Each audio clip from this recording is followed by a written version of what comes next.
Assalamualaikum warahmatullahi wabarakatuh. Waalaikumsalam warahmatullahi wabarakatuh. Selamat pagi dan salam sejahtera bagi kita semua.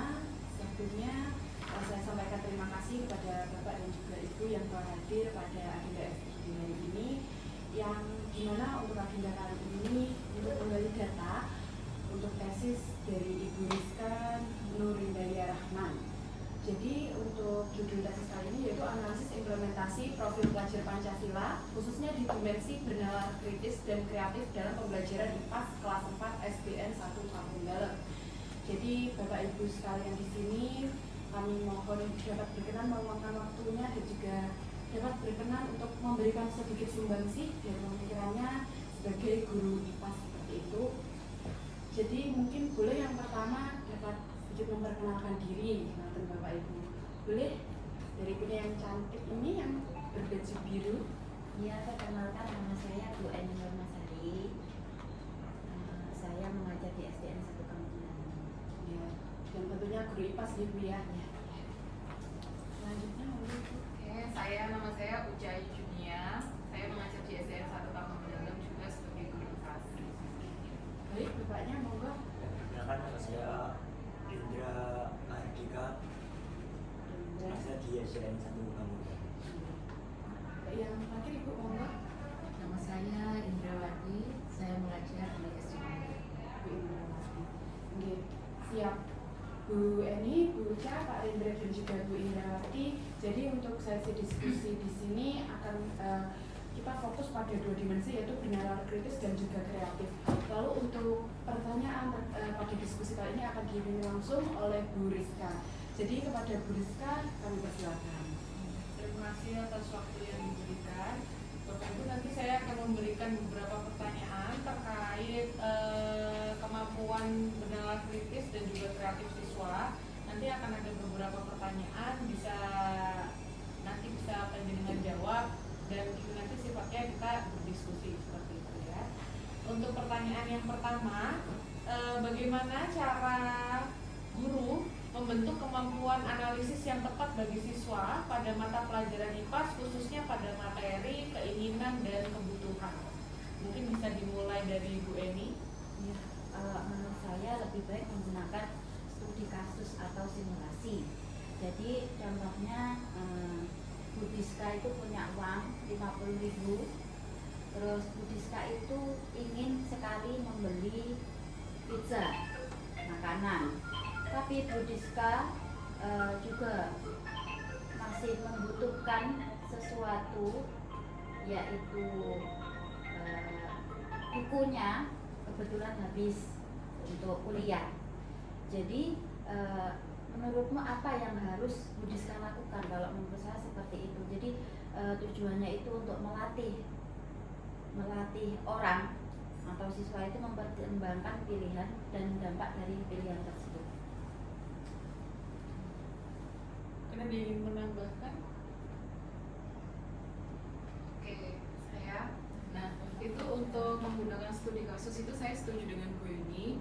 Itu dengan menggunakan studi kasus, siswa juga lebih dapat memahami tentang apa sih yang dia butuhkan, apa yang dia inginkan, kebutuhan apa yang mendasar yang paling penting dia butuhkan saat itu juga. Ketika tadi Bu Eni memberikan contoh tentang apa Bu Eni? Tentang pertimbangan simulasi. Pembeli apa Bu Diska? Membeli pizza. Oke, makanan. ada apa? Bu Diska tadi membutuhkan buku. Oke. Nah, itu antara pembeli pizza dan buku itu dia harus tahu tentang dia butuhnya yang mana dulu. Mau makan dulu, membeli pizza, dan kita sudah tahu kalau pizza itu kan harganya juga tidak murah. Sedangkan posisinya Bu Diska di situ juga sebagai guru ya Bu Berarti sebagai guru. Jadi dia untuk kepentingannya itu yang lebih mendesak itu yang mana? Seperti itu.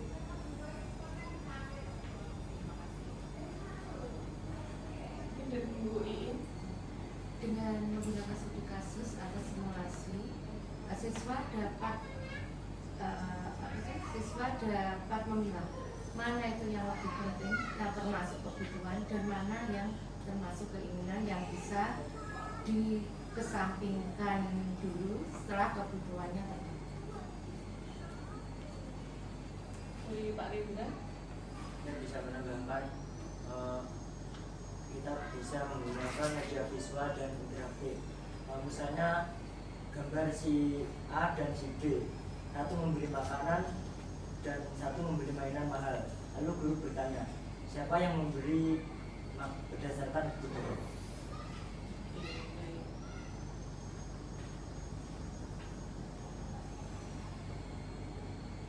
Untuk selanjutnya, tadi penjelasan semua sudah memberikan jawaban.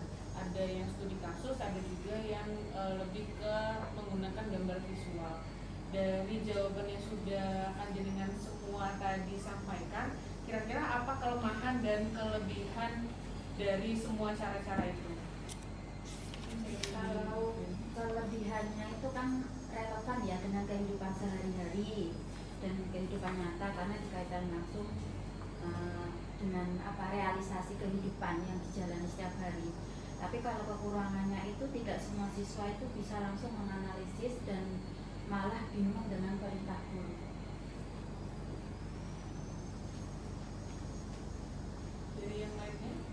Izin menambahkan, untuk media visual dan interaktif tadi kelebihannya yaitu meningkatkan praktisasi aktif siswa, dan untuk kekurangannya memerlukan dukungan lingkungan belajar yang kondusif. Biasanya siswa takut berpendapat karena takut salah, sehingga siswa menjadi lebih pasif.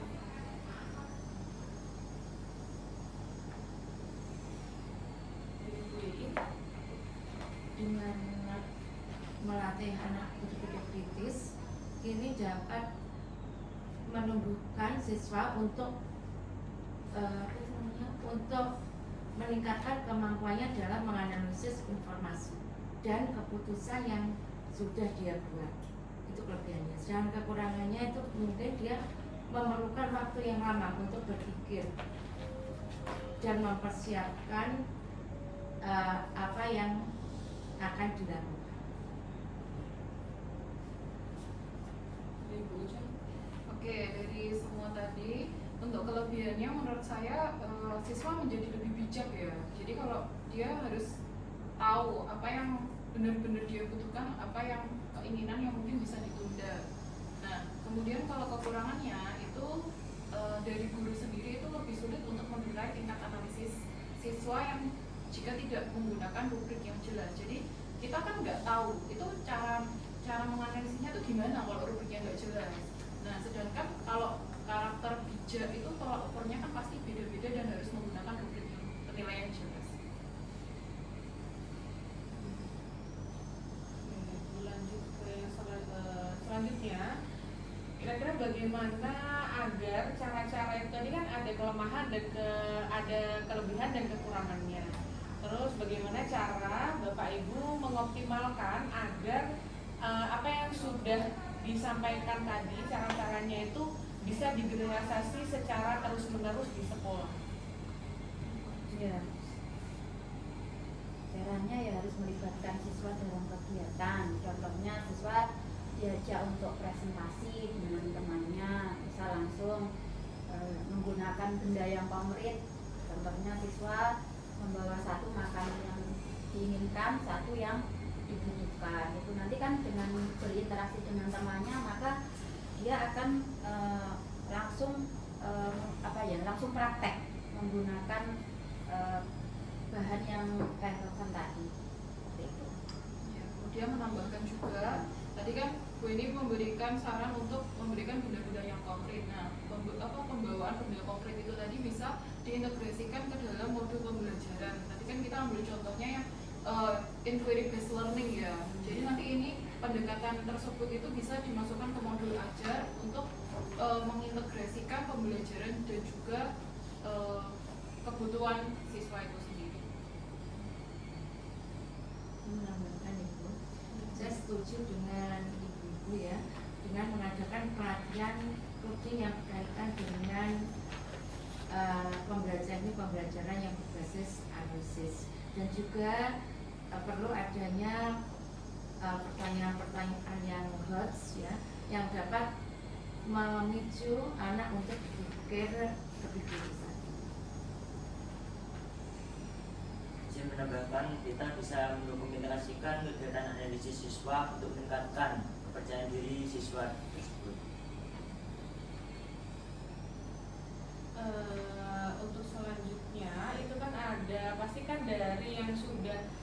panjenengan semua utarakan tuh pasti kan ada kendalanya. Nah itu kira-kira bagaimana cara panjenengan untuk mengatasi kendala-kendala tersebut? Caranya ya seperti tadi sudah saya contohkan di atas, yaitu menggunakan contoh benda yang konkret. Contohnya di materi keinginan dan kebutuhan, yaitu guru bertanya terkait pengalaman mereka saat berbelanja. Oke, kalau dari saya tadi kan kendalanya tentang tidak jelasnya rubrik penilaian ya. Jadi di sini solusi yang saya berikan itu bisa membuat rubrik yang jelas. Jadi guru membuat rubrik penilaian yang mungkin yang sesederhana mungkin dan melibatkan siswa dalam refleksi diri, sehingga nanti memudahkan guru untuk menilai, juga memudahkan siswa itu sendiri untuk belajarnya.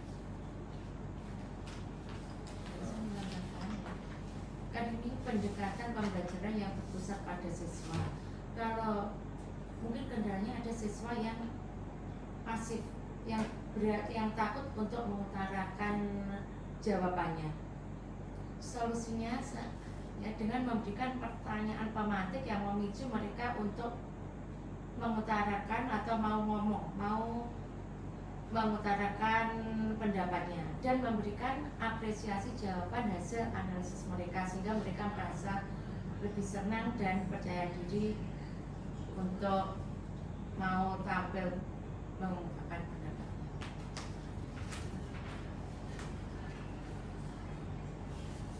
Dari Pak Indra, Izin menambahkan untuk menghemat waktu, kita bisa menggunakan model pembelajaran dari integritas. Misal dalam satu pertemuan siswa melakukan kegiatan membaca, menganalisis, dan berdiskusi. Baik, terima kasih Bapak Ibu sekalian atas jawabannya. Untuk tadi saya dari dimensi penilaian kritis dengan indikator kemampuan analisis, sangat banyak temuan dan juga data dari Bapak Ibu sekalian. Jadi saya melihat dari garis besar dari kemampuan analisis di sini bagaimana mendukung siswa untuk bisa lebih realistis dalam mengikuti pembelajaran, dan juga bagaimana cara kita sebagai guru untuk memberikan rubrik yang jelas dan juga melibatkan siswa untuk memantik melalui pertanyaan pematik agar analisis kritis atau penilaian kritis siswa dapat semakin tajam. Seperti itu ya Bapak Ibu sekalian. Baik, untuk yang pertama, indikator yang pertama kemampuan analisis tuntas, dan kita akan lanjut pada indikator selanjutnya. Atau di stop dulu.